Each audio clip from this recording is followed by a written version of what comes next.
In the quiet village of Amuaka, surrounded by green hills and a calm river, lived a man named Okoro. He was a humble farmer, known for his kindness and hard work. For many years he and his wife, Nkiru, prayed for a child. Their prayers were finally answered when Nkiru gave birth to a beautiful baby girl. Okoro named her Adiz, which means the daughter of a king. She was small, soft, and perfect. Okoro loved his wife and their new baby deeply. Every morning he would hold Adiz in his arms and thank God for her life. But their happiness did not last long. Nkiru fell very ill after giving birth. Despite Okoro's efforts and the village healer's medicine, her strength faded each day. One quiet evening she looked at her husband with weak eyes and whispered, "Take care of her for me." Then she closed her eyes and never opened them again. Okoro wept for many days. He could not believe that the woman who had filled his house with laughter was gone. The baby cried too, as if she felt the pain in her father's heart. Life became empty, and Okoro often sat outside in silence, staring at the fields. But every time Adiz cried, he found the will to go on. He told himself that for her sake he must stay strong. As time passed, the neighbors encouraged him to remarry. "You need help raising the baby," they said. "A child needs a woman's hand." Okoro refused at first, but as Adiz grew, caring for her alone became harder. At last, he agreed and married a woman from a nearby village named Amara. She was beautiful, with bright eyes and a sweet smile. Everyone said Okoro was lucky. At first, Amara seemed kind and loving. She cooked, cleaned, and even sang to Adiz. But deep inside, her heart was not pure. She noticed that Okoro's love for his late wife still lived in his eyes, and that love now shone on his daughter. Every time Okoro lifted Adiz into his arms, Amara's chest filled with jealousy. "He will never love me as he loves that child," she thought bitterly. As Adiz grew, Amara's kindness turned cold. She no longer smiled when she saw Okoro playing with the baby. When Okoro went to the farm, she would look at Adiz with eyes full of hate. "You took my place in his heart," she would mutter under her breath. The little girl, too young to understand, would only stare at her and cry. Okoro noticed the change but tried to ignore it. He told himself that maybe Amara was still adjusting to motherhood. He trusted her, believing that one day she would truly love his daughter. But he was wrong. One stormy night, rain poured heavily and thunder rolled across the sky. Okoro had gone to visit a sick friend in the next village. Adiz, barely 6 months old, lay sleeping in her small basket. Amara sat in the dark, her mind racing. The sound of thunder made her flinch, but another thought burned in her head, a thought that had been growing for weeks. "If this child were gone," she whispered to herself, "Okoro would love me. He would forget the past." She waited until the rain grew louder, then wrapped the baby in a cloth and slipped quietly out of the house. The cold wind slapped against her face as she walked toward the river. The water roared, swollen by the storm. Amara stood by the edge, trembling. For a moment she hesitated. The baby stirred and began to cry softly, her tiny voice lost in the sound of the rain. "Be silent," Amara hissed. But the baby's cries grew louder. Fear and anger filled her heart. She looked up at the sky and shouted, "Let this end tonight." Then with shaking hands she placed the basket into the river. The current caught it immediately and began to carry it away. For a few seconds Amara stood frozen. The reality of what she had done began to sink in. The cries faded, swallowed by the rushing water. Her chest tightened. "It is done," she whispered. "Now Okoro will be mine alone." She turned and ran back home through the rain, her feet splashing in the mud. Down the riverbank, an old fisherman named Papa Ikena sat inside his small hut, sheltering from the storm.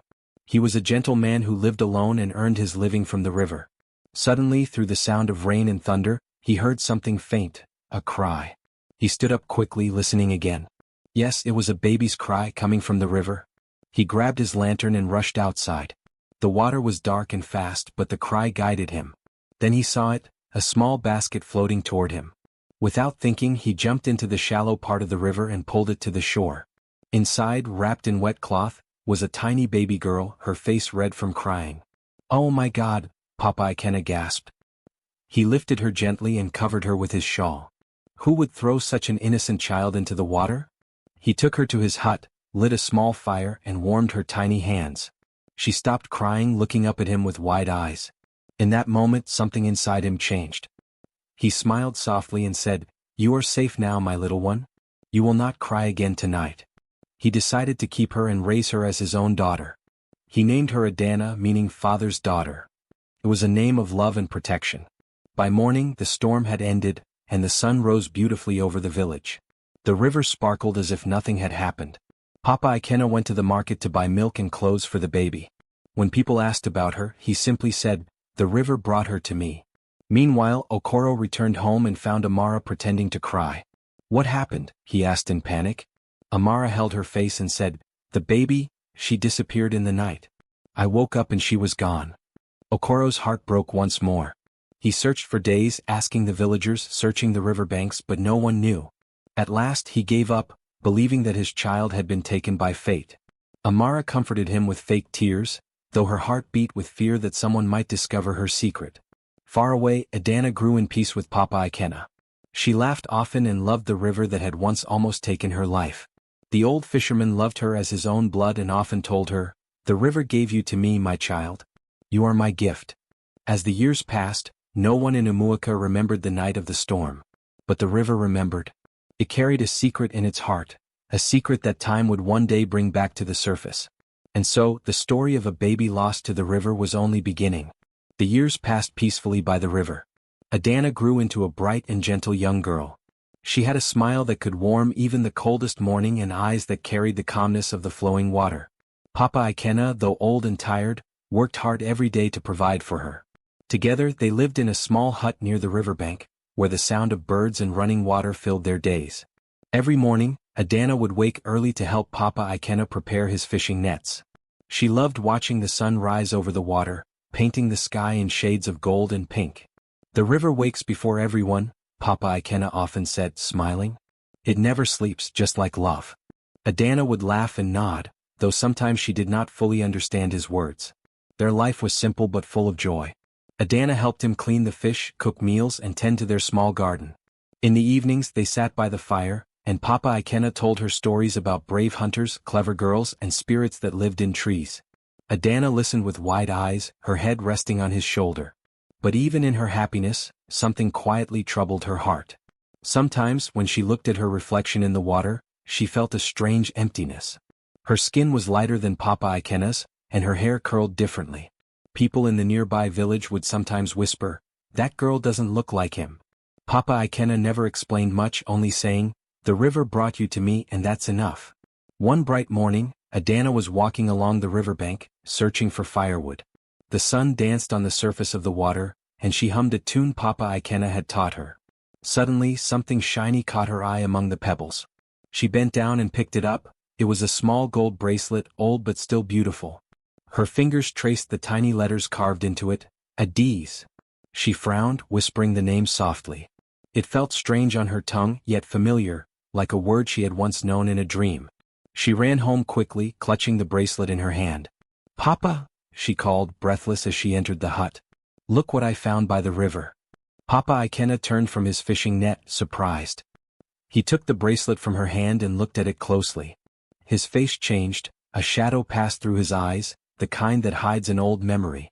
"Where did you say you found this?" he asked quietly. "By the river," Adana said.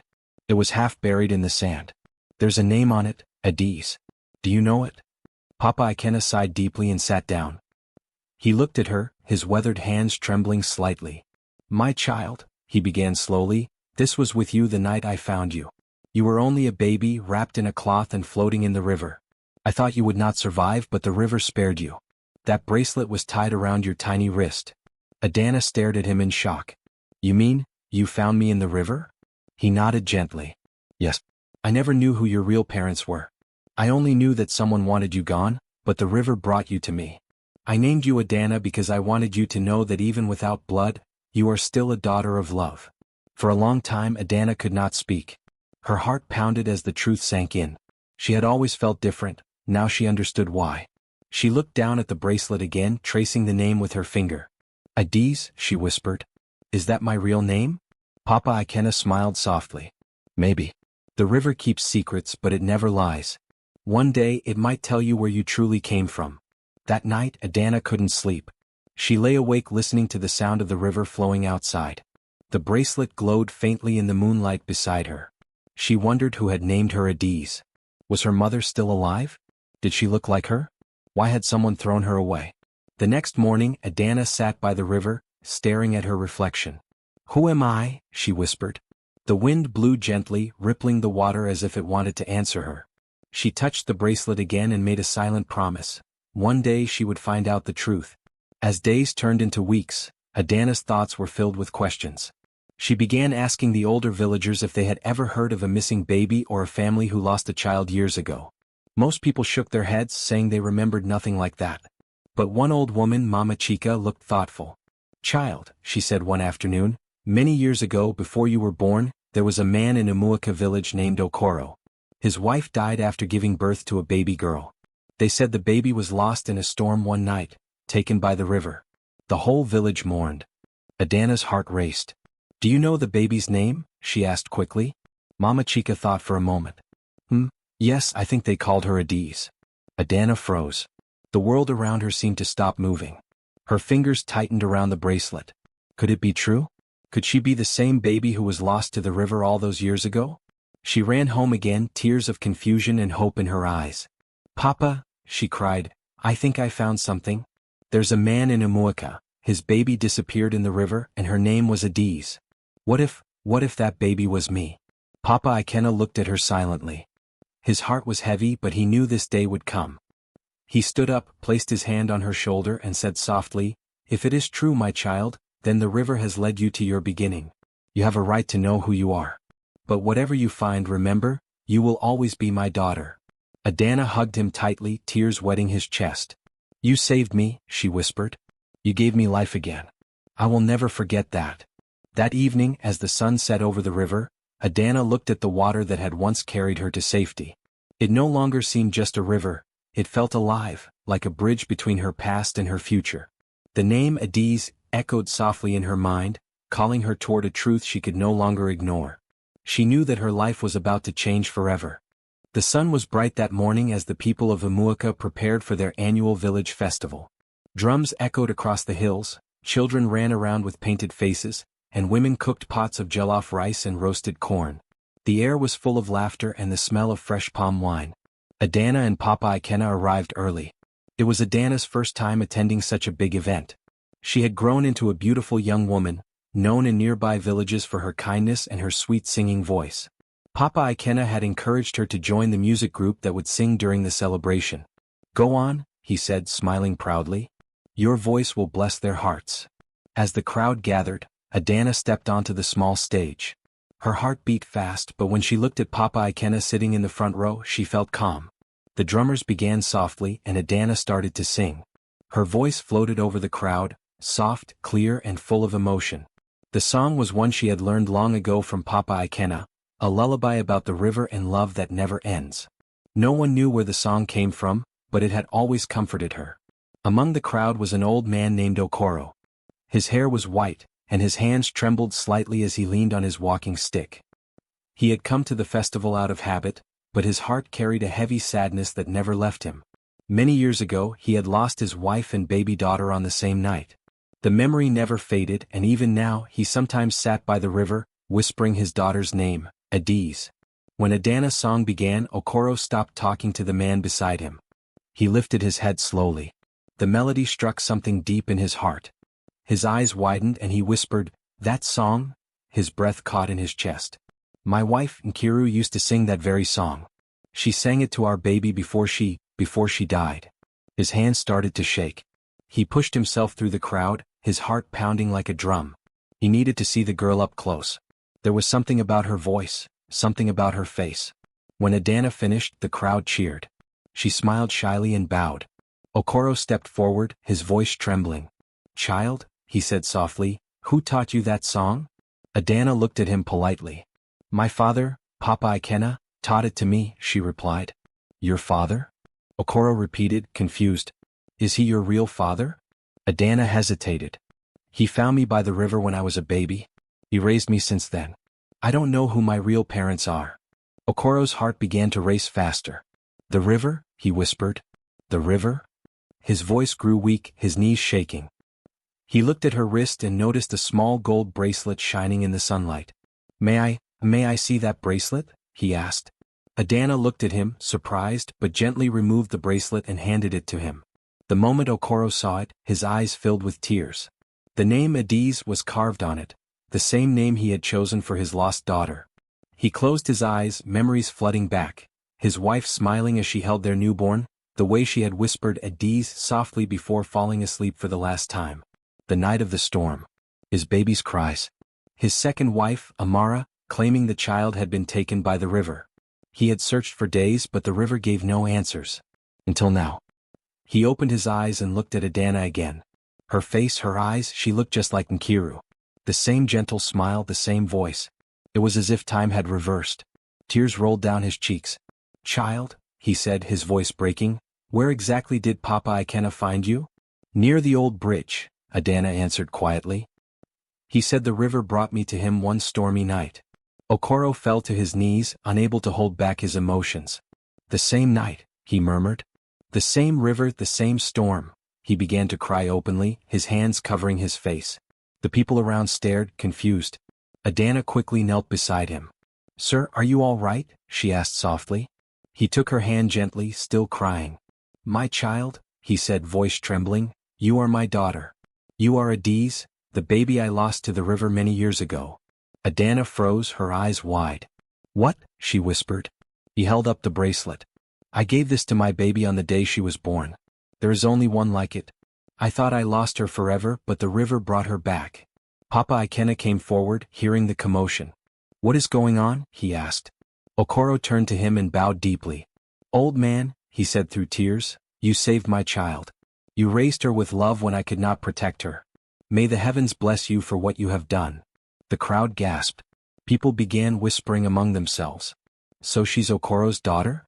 The river brought her home after all these years? It's a miracle." Adana looked at both men, the one who had raised her and the one who had lost her. Her heart was torn between confusion and wonder. "Is it true?" she asked softly. Papa Ikena nodded slowly. "The night I found you there was a storm. You were alone, floating in a basket. I never knew who left you there. But now," he looked at Okoro, "now I understand." Okoro stood up shakily and placed his hand on Adana's cheek. "Your mother would be proud," he whispered. "She used to sing that song every night for you. I never thought I would hear it again." Tears ran down Adana's face. "So, my name is Adiz?" "Yes," Okoro said. "It means princess, because you were the joy of our home." The drums that had once sounded festive now seemed to echo softly, like the heartbeat of the river itself. The whole village watched as father and daughter embraced for the first time. Papa Ikena wiped his eyes quietly. Though his heart ached, he smiled. He had always known Adana was special, and now the truth had finally found her. As the sun began to set, the three of them sat together by the river, Okoro, Adana, and Papa Ikena. The water flowed gently, carrying golden reflections of the sky. Adana looked at the river and whispered, "You took me away but you also brought me home." Papa Ikena smiled faintly. "The river never forgets its own," he said.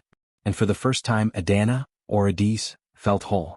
The mystery of her life had found its answer, and her heart, once filled with questions, was now filled with peace. The next morning, word spread quickly through Umuaka that Okoro's lost daughter had been found. People left their farms, traders closed their stalls, and the elders gathered under the big mango tree near the village square.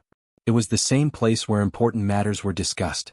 Okoro arrived with Papa Ikena and Adana beside him. His face looked both proud and heavy with emotion. Adana walked quietly, her heart still trying to understand everything that had happened. She was no longer just Adana, she was Adiz, the daughter of Okoro, the child the river had once taken. When the elders sat, Okoro stood before them and spoke with a trembling voice.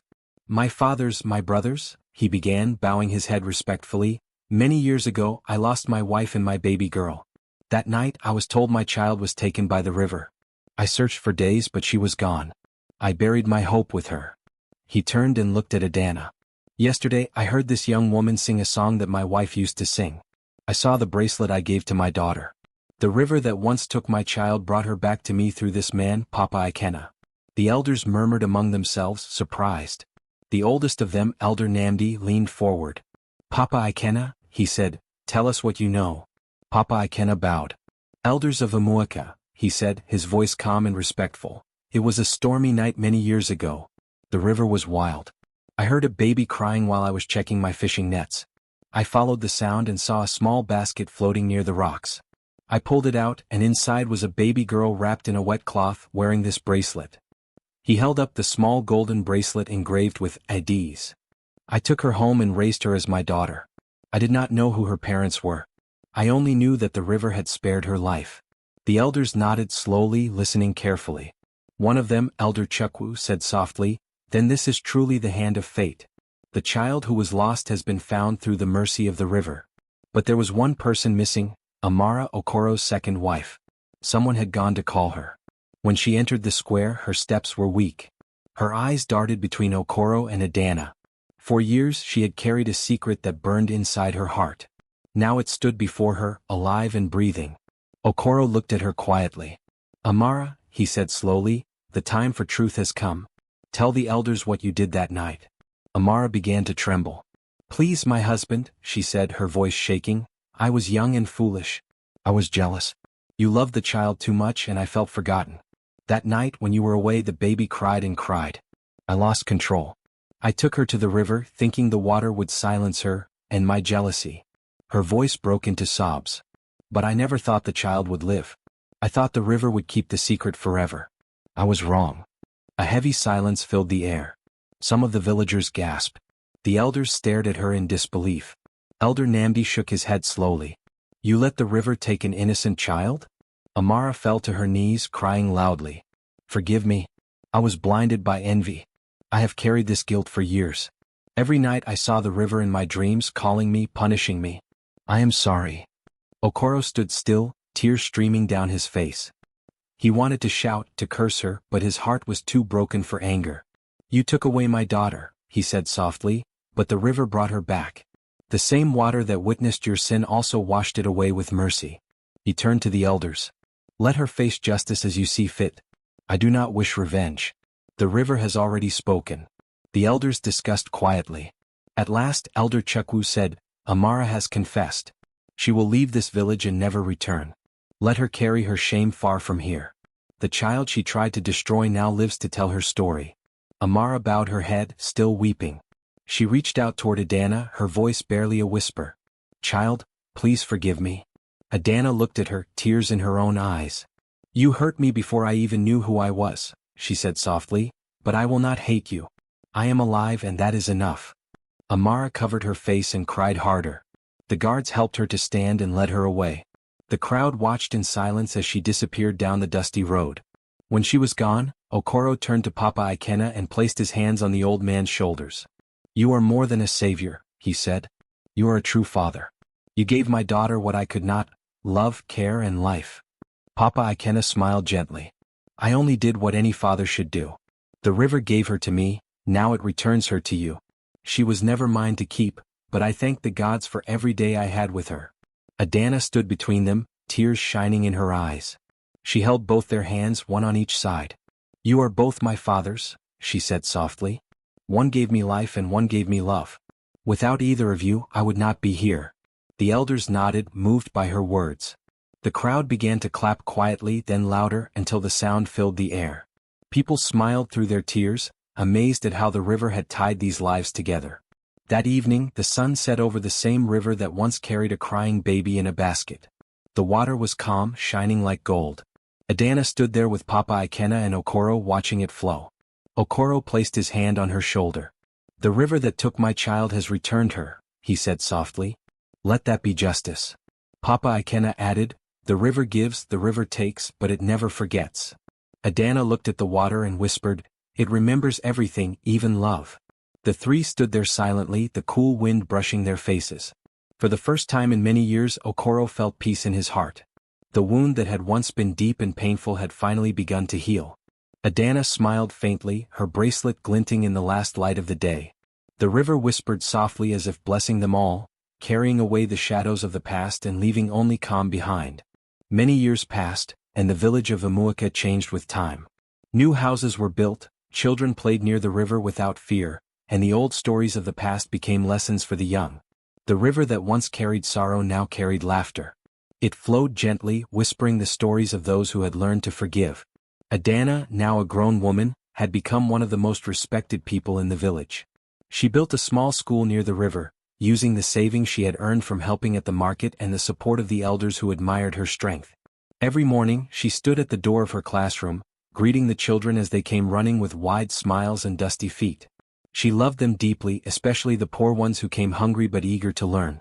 She would often share her lunch with them and tell them, "Kindness is the food that never finishes." The children adored her and called her teacher Adana. Sometimes they would sit under the mango tree as she told them stories about hope, patience, and the power of forgiveness. Papa Ikena had grown very old, but he still visited her school. He would sit under the shade, smiling as he watched the children recite their lessons. "You were once a little girl by this river," he would say to her. "Now you help others find their way." Okoro also visited often. Though his hair was white and his steps slow, his heart was at peace. "You are the blessing I never stopped praying for," he would tell Adana. "You brought light back to my home." Adana's life was calm and full of meaning. Yet sometimes, when she stood by the river in the evenings, she remembered the night she had been thrown into the water. The sound of the flowing river no longer frightened her. Instead, it reminded her that life could begin again even after pain. One cold evening, as rain clouds gathered, Adana was locking the school doors when she noticed a figure sitting by her doorstep. The person looked weak and covered in dust. When she moved closer, her heart froze. It was Amara. Amara looked nothing like the proud woman she once was. Her clothes were torn, her face thin and pale, her eyes full of regret. She could barely lift her head. "Adana," she whispered in a shaky voice, "I did not know where else to go. I have no home, no food, no one." For a moment, Adana stood still. Memories rushed back, the storm, the basket, the truth. This was the woman who had thrown her into the river to die. But now that same woman sat before her, broken and starving. Adana's heart beat fast, but she took a deep breath and knelt beside her. "Come inside," she said quietly. Amara looked up, shocked. You would help me?" "Yes," Adana said softly. "You threw me into the river once, but I will not throw you away." Tears filled Amara's eyes. She covered her face and began to cry uncontrollably. "I don't deserve your kindness," she said. "I took everything from you." Adana helped her stand and led her into the small house. She gave her food and water, then covered her with a blanket near the fire. "You took my beginning," Adana said gently, "but not my heart. My heart belongs to mercy, not anger." Amara could not stop crying. "I have lived with guilt every day," she said weakly. "When they sent me away, I thought I would die in the wilderness. Every river I passed reminded me of you. Every child I saw reminded me of what I did. I prayed that one day I could ask for forgiveness, even if you never gave it." Adana sat beside her quietly. The firelight danced across the room and the rain began to fall outside. "I have already forgiven you," she said after a long silence, "because carrying hate would only keep me drowning. Forgiveness is what helped me rise." Amara bowed her head. "You are stronger than I ever was." In the following days, Adana helped her recover. She gave her clean clothes and a small room to rest. The villagers were surprised when they heard that Adana had taken in Amara. Some even whispered, "Why would she help the woman who tried to kill her?" When the elders asked her, Adana replied simply, "Because forgiveness is stronger than evil. When we forgive, we stop the pain from growing." Her words touched everyone. Slowly, even those who once hated Amara began to see her differently. She started helping at the school, sweeping the compound and fetching water for the children. Though she spoke little, she smiled more, as if each day was a gift she didn't deserve. Papa Ikena was proud. One day he told Adana, "My daughter, you have done what many cannot do. You have turned pain into peace." Okoro nodded. "Your mother Nkiru would have loved this. She taught me that true strength is not in fighting back but in choosing love." Adana smiled, her heart full. "The river once tried to end me," she said softly, "but it became my teacher. It taught me how to flow, how to forgive, and how to find peace." Years later, people in Umuaka would still tell the story of the girl who came from the river, the baby who lived, the daughter who forgave, and the woman who turned her pain into kindness. Mothers would tell their children, "Be like Adana, whose heart was stronger than the storm." When Papa Ikena passed away peacefully by the river, Adana buried him under the big tree where he used to sit. She placed flowers by his grave and whispered, "The river gave me to you, and through you I learned love." Amara, now old and frail, stayed close to Adana until the end of her days. Whenever she saw the river, she would weep softly and say, "That river took my sin and returned me a daughter." And when Adana walked along the water in the evenings, she would smile at the sound of the flowing current. It no longer spoke of sorrow but of forgiveness, quiet, deep, and endless. The river had once been the beginning of her pain. Now it was the song of her peace.